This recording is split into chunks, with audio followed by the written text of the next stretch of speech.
მოგესალმებით, თქვენ უყურებთ გადაცემას ევროპის დაისი. დღევანდელი ჩვენი ეპიზოდი შეეხება თამამად შეგვიძლია ვთქვათ უკვე ალბათ ყველაზე მისტიკურ თანამედროვე პოლიტიკაში არსებულ საკითხს, რაც არის გერმანიაში 16 საპარლამენტო კანდიდატის გარდაცვალება, რომლის მიზეზებიც სხვადასხვა არის და არც ერთს არ გააჩნია რაღაც დადასტურებული ღიაობა. რაც თავისთავად აჩენს ძალიან დიდ ინტერპრეტაციის ველს და დღეს შევეცდებით გავშალოთ ამ საკითხის ირგვლივ რეალობა და წავიკითხოთ დაფარული კონტექსტები და გამოვავლინოთ რეალურად ვისი ინტერესები იკვეთება ამ როგორც თვითონ გერმანიაში არაერთი სპიკერი ამბობს სტატისტიკურად შეუძლებელ საქმეში. ჯერ შეგვიძლია ზოგადად გერმანიის კონტექსტი განვიხილოთ. ესე იგი მეორე მსოფლიო ომიდან თუ ჩვენ მოვყვებით გერმანული კონტექსტის განხილვას, ეს არის, რა თქმა უნდა, გერმანია ყოველთვის იყო ევროპული ცივილიზაციის მთავარი ბირთვი, კულტურული თუ ინდუსტრიული. ეხლაც ესეა უბრალოდ, მან მოხდა ერთი მნიშვნელოვანი საკითხი. მეორე მსოფლიო ომის შემდეგ, როდესაც ამერიკამ მოიპოვა ტოტალური ძალაუფლება სამყაროს და გახდა ერთპოლარული ესე იგი ჰეგემონი, მას შემდეგ მოხდა გერმანიის ერთი მხრივ ლიბერალიზაცია და მეორე მხრივ დემასკულინიზაცია და დემილიტარიზაცია. ყველა ექსპერიმენტული ლიბერალური ტრენდი, აი ეს კულტურული მარქსიზმი და ლიბერალური დემოკრატიის ექსპერიმენტული ტრენდები, რომელიც არის აგენდერული საზოგადოება, როგორც არის რაღაცა მულტიკულტურალიზმი, როგორც არის ეს პოლიტკორექტულობა, ყველაფერი ერთად განხორციელდა პირველი გერმანიაში და ეს იყო მთავარი იდენტობის პოლიტიკის თეორიას, რა თქმა უნდა და მეორე მნიშვნელოვანი საკითხი ეს მოხდა დემილიტარიზაცია გერმანიის და დემასკულინიზაცია. აქედან გამომდინარე გერმანია გადაიქცა ესე იგი ამერიკულ სამხედრო ბაზებად, აი ძალიან მარტივად და თამამად შეგვიძლია ვთქვათ ეს. ეს იმიტომ შეგვიძლია თამამად ვთქვათ, რომ იქ არის ყველაზე დიდი სამხედრო ბაზა ამერიკის შემდეგ, რაც კი არსებობს მსოფლიოში. და ამას დამატებული, აგერ ჩვენ ომის პერიოდში ვნახეთ, მაგალითად, რუსეთ-უკრაინის ომის პერიოდში გერმანიის მთავრობას, გერმანელ ხალხს და მთავრობამ მისი რეპრეზენტატორი უნდა იყოს, ხო, სულ სხვა რამ სურდა და ომში სხვანაირად დაპოზიციონირდებოდა, მაგრამ ამერიკამ დააპოზიციონირა სხვანაირად. ეს დაპოზიციონირება ვნახეთ, ხო, მილის აფეთქებიდან დაწყებული ყველაფერი საერთოდ, იმიტომ რომ ამ ომში რა გადაწყვეტილებას და მიმართებაც, ვთქვათ, საფრანგეთს და გერმანიას ჰქონდა, განსაკუთრებით გერმანიას. ეს გერმანელებს არაფრით არ წაადგათ.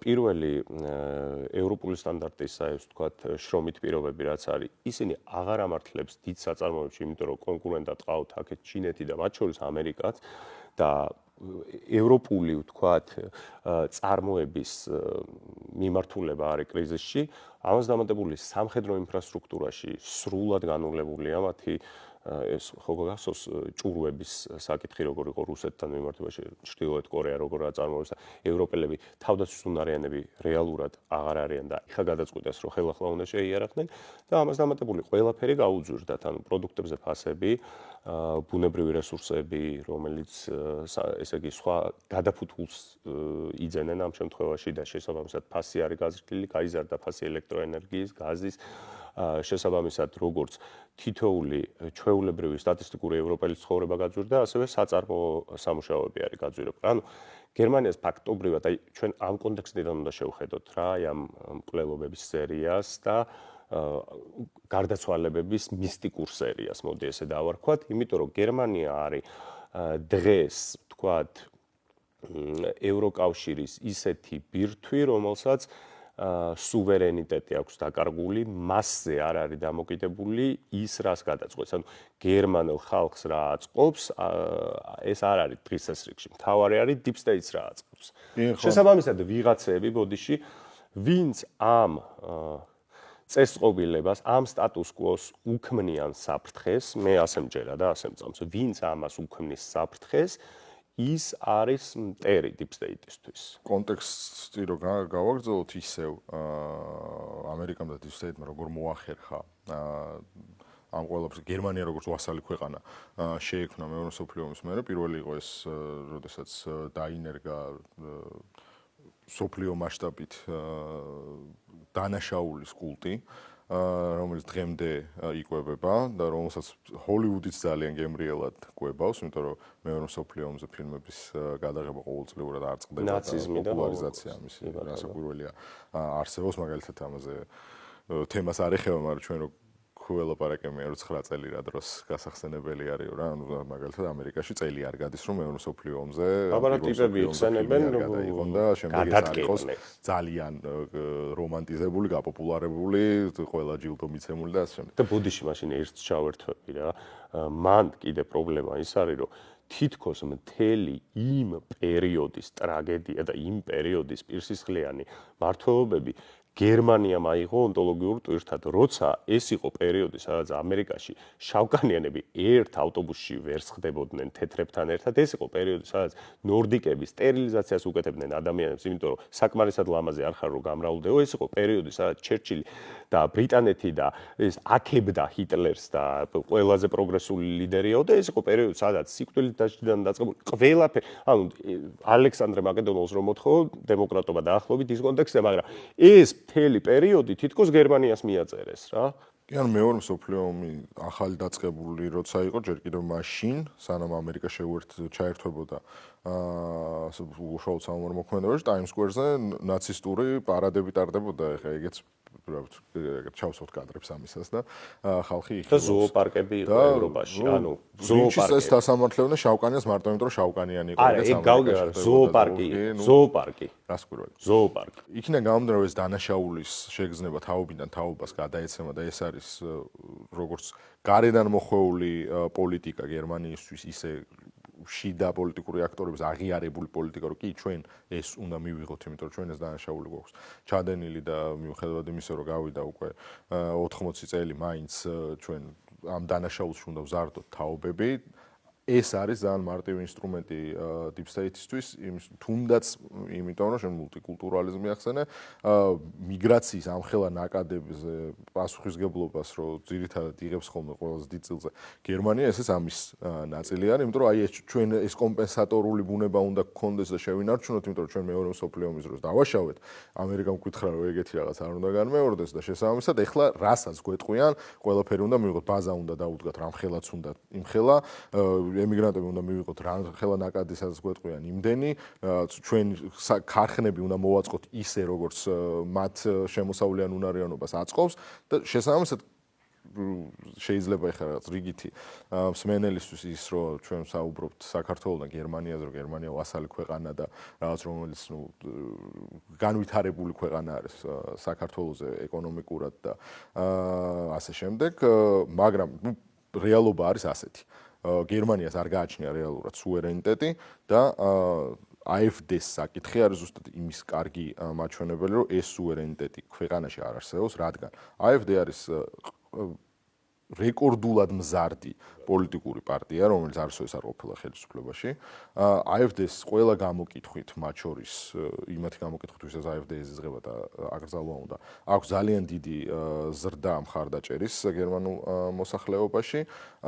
AfD შემდეგ საპარლამენტო არჩევნებზე თუ ეს კვლელობათა სერია რაღაც ძალიან დიდ ნიშნულს იარავდა დააკომპლექტებს პოლიტიკოსი, ოპოზიციური პოლიტიკოსის გარდაცვალება მიჯრით, ესე იგი, ერთი წლის განმავლობაში აქედან 7 არის AfD-ს წარმომადგენელი. მართლა ადგა ის კაცი და მე მგონი გაახსენდათ რა, ძველი მეთოდები. აბა ხა სხვა 16 თან შენ AfD-ზე რო საუბრობ, ეს კიდე ნებისმიერი სოციოლოგიური კვლევა და გამოკითხვა არ ასახავს რეალობას, იმიტომ რომ ეს კიდე იმ პირობებში, როცა AfD იდევნება და დევნის პროცესი ხორციელდება სრულად ტოტალიტარული ლიბერალური მეთოდით, რომელიც გულისხმობს საჯარო სივრციდან დაბლოკვას, როგორც არის ბილბორდები, როგორც არის სოციალური მედია, როგორც არის ტელევიზია, მასობრივი მეინსტრიმ საშუალებებიდან ყოვლად დაბლოკილები არიან ისინი და მაინც ახერხებენ ამას. ეს როგორ ხდება?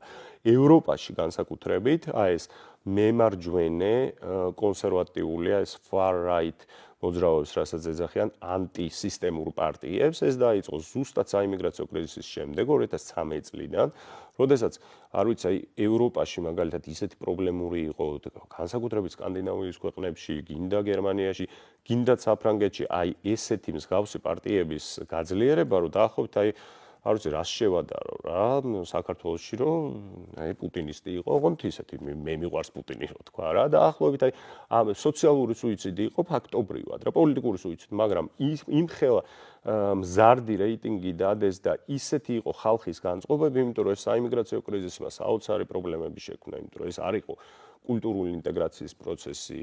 არ ვიცი, ჩვენ ხო ბევრი გადაცემა გავკეთებია ამაზე, ამბობთ რომ ყველაზე მშვიდი ქვეყანა შვედეთი გადაიქცა აფეთქებების ქვეყანად და უფრო მეტი არის ვიდრე გვატემალაში და იმაში რა ქვია მექსიკაში პერკაპიტაზე დანაშაული და ნუ გერმანია ხო გვახსოვს ის აღარ მახსოვს კიოლნის ხამე იყო თუ ჰამბურგში იყო რომ გააუპატიურეს მასობრივად გოგოები, მაგრამ ეს ხო ნუ ისეთია რაღაცა ტრიგერი თორე ეს ყოველდღიურობაა და ასე შემდეგ და ასე შემდეგ.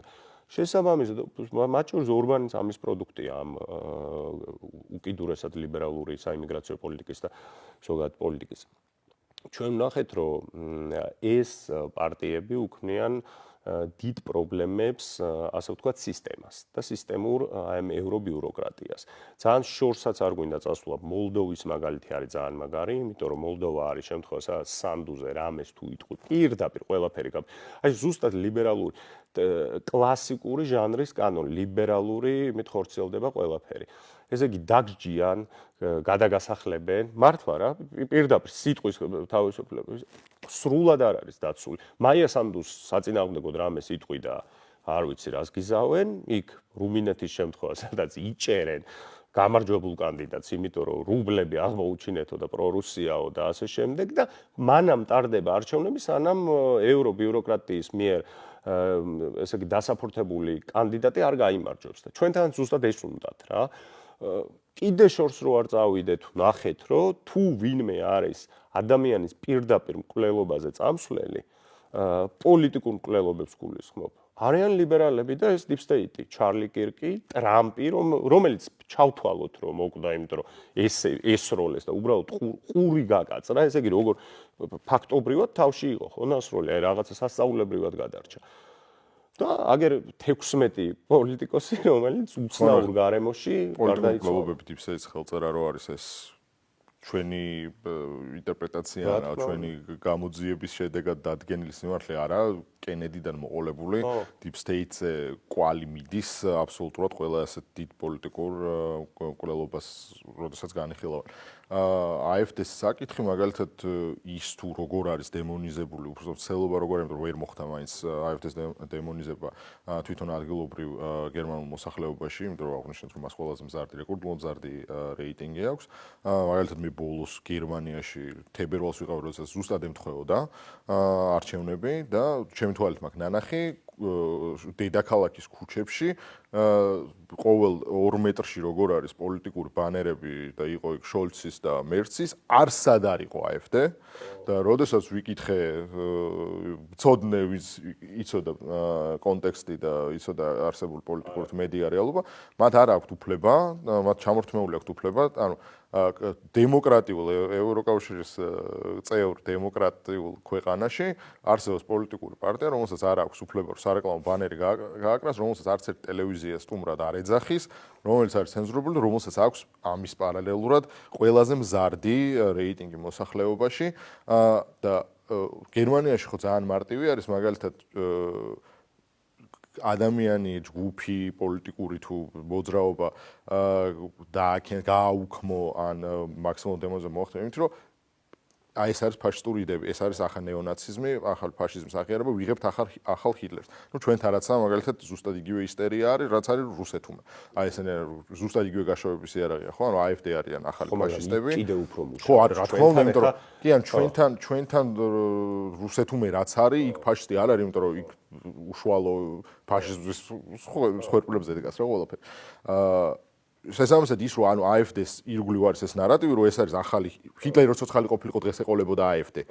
ეს ნარატივი რო აქვს შექმნილი გერმანიის, რომელშიც მაგალითად არც რომელზეც არც ერთი ის ევროკავშირის წევრი ქვეყანა, რომელიც მაგალითად ჩვენ გვამონათებს ან ევროპარლამენტარი რომელიც მაგალითად გუშინ ამბობს რომ ელენე ხოშტარიას დაკავებას რომელიც ჩვეულებრივად დასაბუთებული არის რომ რომელი კანონდარღვევის გამო არის დაპატიმრებული და გირაოს გადაიხდის თუ არა გამოვა და ის ძალით არ იხდის გირაოს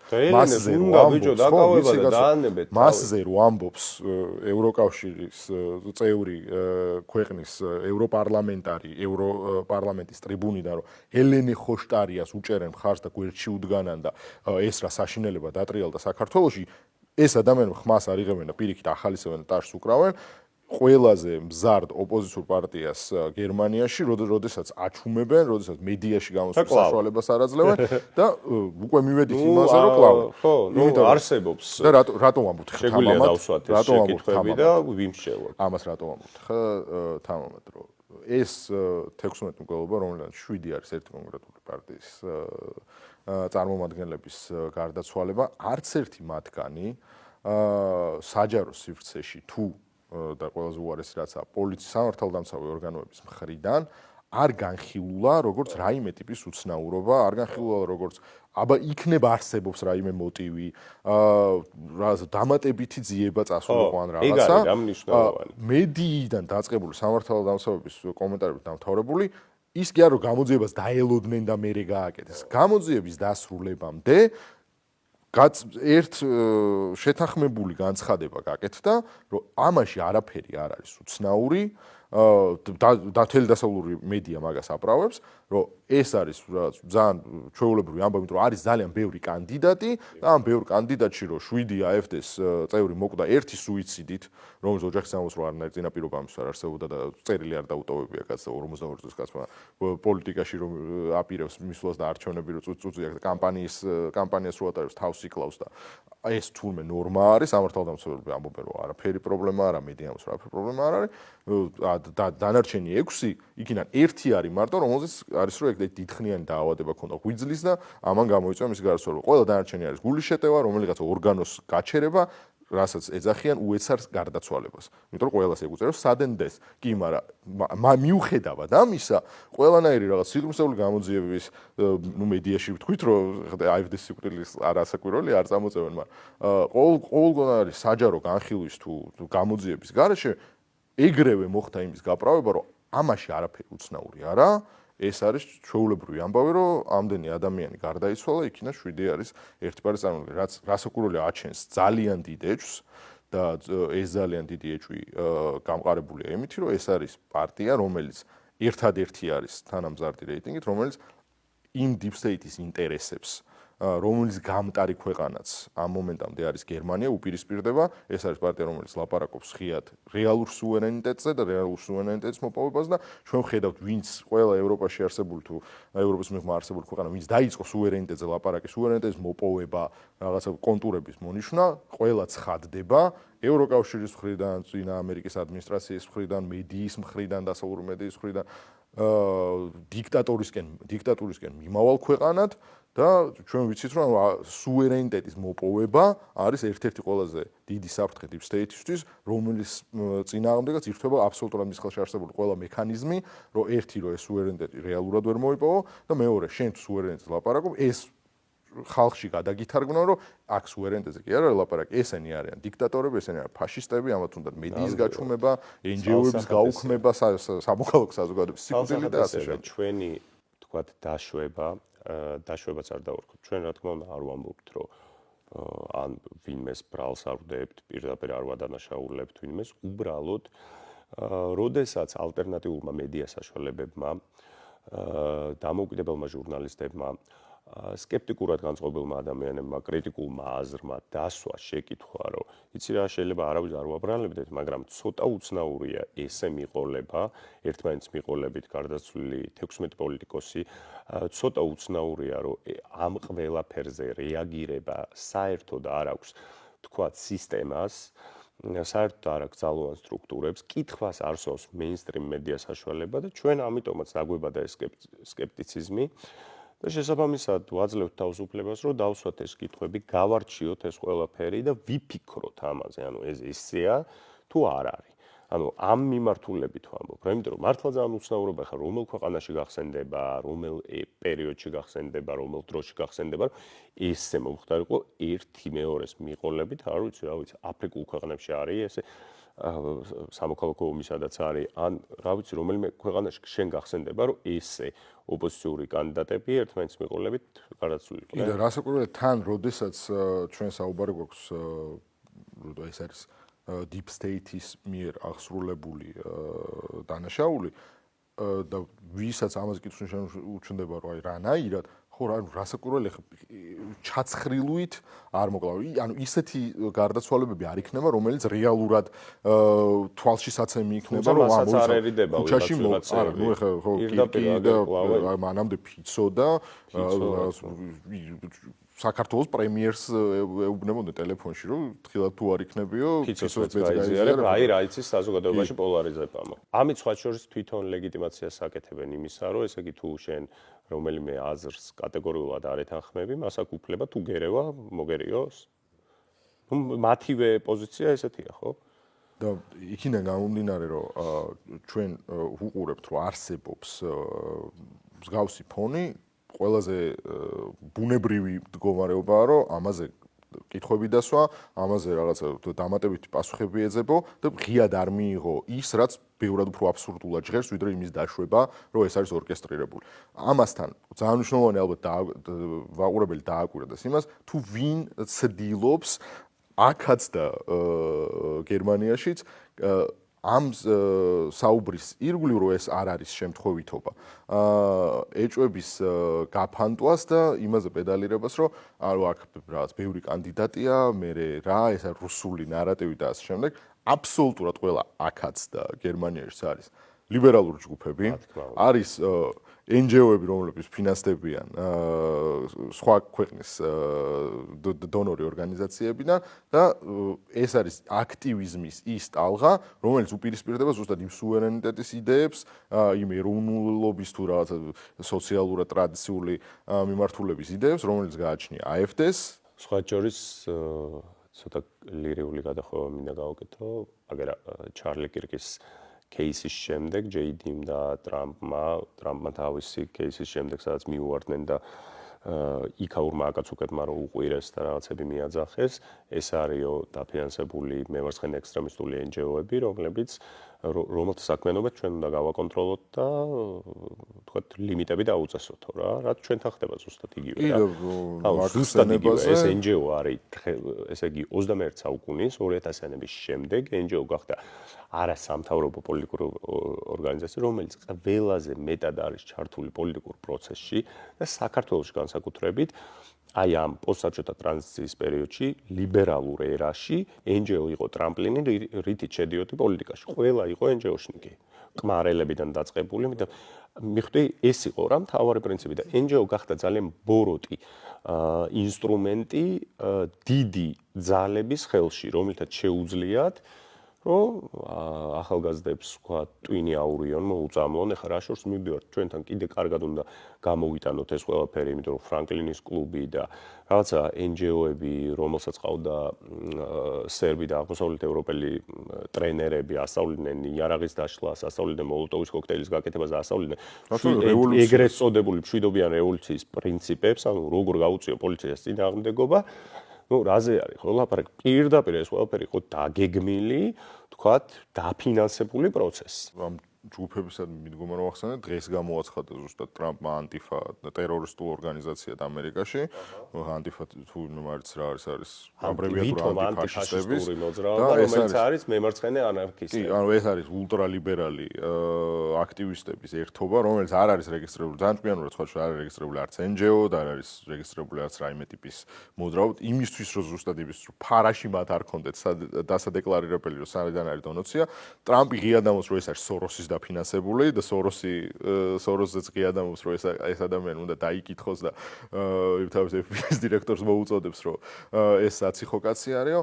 ანუ ანტიფა რომელიც შეიქმნა და რომანტიზდა ამერიკის ლიბერალურ საზოგადოებაში იმ იდეით, რომ ეს უნდა დაპირისპირებოდა ამერიკაში ფაშისტურ გამოვლინებებს და საბოლოოდ გადაიქცა თვითონ ფაშისტურ ჯგუფად, რომელიც ყველანაირ მისთვის პოლიტიკურად მიუღებელ აზრს გმობს და მათ შორის ფიზიკურად უპირისპირდება და ინფრასტრუქტურის დაზიანებაზე ცალკე ილაპარაკა ტრამპმა, რომ ამაზე ჩვენ უნდა გქონდეს ძალიან მძიმე პასუხი. ჩვენ შეგვიძლია ვთქვათ, რომ ეს ანტიფა, რომელიც უკვე ტერორისტული ორგანიზაციაა ამერიკაში, ამის დაცვედანებული ვერსია გვაქვს საქართველოში ამაკაცუკების სახით და ზუსტად ამაკაცუკებს ყველაზე მეტად რა უყვართ ხო? ნუ რას გეუბნებიან რომ უყვართ რომ ამათ უნდათ რომ აი ამერიკა იყოს საქართველოში, ანუ ამერიკის ჯარი იდგას საქართველოში, ამერიკის 51 შტატი იყოს საქართველო და მაშინ იქნებ ჩვენც ამ მიდგომით, ამ ამერიკული მიდგომით მე ვსკვნათ მათ ტერორისტებად გამოვართ. შეგვიძლია ხო? ნუ მათი ექვივალენტი რაც არის ამერიკაში ანტიფა ის თუ ტერორისტული ჯგუფი ჩვენ შეგვიძლია მათ მიუდგეთ როგორც ტერორისტი, იმიტომ რომ ზუსტად იგივე მოქმედების ინსტრუმენტები არის ინფრასტრუქტურის დაზიანება, ძალადობრივი ქმედებები, თავდასხმები, გადაწვა. ის რა ქვია, სოცქსელებში ცდელობა რომ გააჩუმონ განსხვავებული აზრი, პოლიტიკური იმის მიუღებლობა, ოპონენტის აბსოლუტური მიუღებლობა ასე შემდეგ. ერთი არის ხო ზუსტად. და გადაცემის დასასრულს, ესე იგი მოკლე რეზიუმირება რო გავაკეთოთ ამ საკითხის, მე არ მახსენდება არც ერთ ქვეყანაში, თან ქვეყნის კონტექსტი ჩვენ განვიხილეთ, რომელიც არის deep state-ის, თქვათ, ვასალი ქვეყანა, რომელსაც სუვერენიტეტი დაკარგული აქვს და რომელსაც რაღაცა იქაური ლიბერალური სისტემური ძალა მართავს. ყველა ამ სისტემასთან შეწინააღმდეგებული ძალა ითვლება მტრად და მას აქრობენ. ეს პირდაპირ არის დეკლარირებული, მათ არ აქვთ არც საჯარო სივრცე არაფერი და ჩვენ უყურებთ, რომ 16 პოლიტიკოსი, ოპოზიციური პოლიტიკოსი, ესე იგი ერთმანეთის მიყოლებით გარდაიცვალა. აქედან ყველაზე მზარდი პარტიის AfD-ს 7 წევრი არის გარდაცვლილი. უეცარი სიკვდილით. ეს არის პრინციპში ყველაზე უცნაური ამბავი, რაც მომხდარა უკანასკნელ დეკადაში შეგვიძლია ვთქვათ. თანამედროვე მსოფლიო პოლიტიკაში. ყველაზე უცნაური და მისტიკური პოლიტიკური ამაზე შეიძლება კინო გადაიღო და არ ვიცი, ნახო კინოს საიდუმლო მასალების სერიაში იყოს ეს, კი იქნებოდა ის, რომ რეალობის ნაწილი არის და ჩვენ საბედნიეროდ საუბედუროთ, იმიტომ რომ საბედნიეროდ შეიძლება, იმიტომ რომ ძალიან საინტერესო დროება არის, საუბედუროთ, იმიტომ რომ ძალიან შემაძრწუნებელიც არის ეს ყველაფერი. ჩვენ გვიწევს ცხოვრება იმ პერიოდში, სადაც უკვე ის აღარ არის მოსმენილი ამბავი, რომ აი ამერიკის პრეზიდენტი მოკლეს თავისი პოლიტიკური შეხედულებების გამო, რაც კენედის დროს, რომელიც ჩვენ ბავშვობაში ვიცოდით როგორც ისტორიული ფაქტი, ჩვენ მივიღეთ ასეთი რეალობა, რომ ამერიკის პრეზიდენტი ლაივში ხდება ეს ყველაფერი და ზუსტად მაგ პერიოდში შენ თუ გახსოვს ჩვენთან წინასაარჩევნო პროცესები რომ მიმდინარეობდა, ბიძინა ივანიშვილი დადიოდა, თქვათ, იყენებდა ამ ბრონირებულ შუშას და ამაზე ამ ლიბერალურმა ბაბლმა ატეხა ამბავი, რომ აი ეს როგორ შეიძლება უთა ჩვენ ვნახეთ, ანუ deep state-ის სადამდე მიდის პირდაპირ გაცხადებულად ხან ვიღაცა გიჟის ხელით მოაკვლევინებს ვიღაცას, ხან ვიღაცა სულელის ხელით ესვრის ვიღაცას, ხან პირდაპირ ვიღაცა მაგარ სნაიპერს ასრულინებს, ხან საერთოდ რაღაცა სპეცსამსახურები შეასრულებენ. ეს არის რეალური საფრთხე აქ და ახლა. იმიტომ რომ უსაფრთხოების ზომებზე ქილიკი არის იმის მანიშნებელი, რომ ეს ჩვენ ძალიან კარგად ვიცით და ვხედავთ, რომ ეს ჯგუფები არიან და ისინი თავადაც აღიარებენ. ეს ჯგუფები არიან ადამიანების ერთობა, რთულია მათ ადამიანებს უწოდება ამ ამორალური მდგენელის გამო, მაგრამ მოდი ვთქვათ, ადამიანების ერთობა, რომლებიც ტარჩს დაუკრავენ, როგორც ჩვენ გადაცვალებას, ისე ჩვენ გარდაცვალებას, ისე მათთვის მიუღებელი ნებისმიერ ამ ქვეყანაში ცხოვრებით სხვა ქვეყნის წარმომადგენელი პოლიტიკურად მიუღებელი ადამიანის გარდაცვალებას, იმიტომ რომ თუნდაც ჩარლი კირკის ამბავზე იქაური კოცი მოკლეს, დიდი პრობლემა არ უნდა იყოს, ამას ამბობდნენ აქტივიზმში ყურმოჭრილი და ნაცობაში გაპოპულარებული ისეთი ადამიანები, რომლებიც გეუბნებიან, რომ თავისუფალი სიტყვა არის მათთვის ყველაზე მნიშვნელოვანი, რომლებიც გეუბნებიან, რომ პროევროპულობა მათთანაა, რომლებიც გეუბნებიან, რომ სახელმწიფო მათ უნდა ჩაბარდეს სამართავად, რომ ისინი არიან ერთადერთი სწორი განვითარების გზა ამ ქვეყნისთვის. კი ბატონო. დღეს ამ თემაში შევდივართ, კარგად გზავნებოდეთ.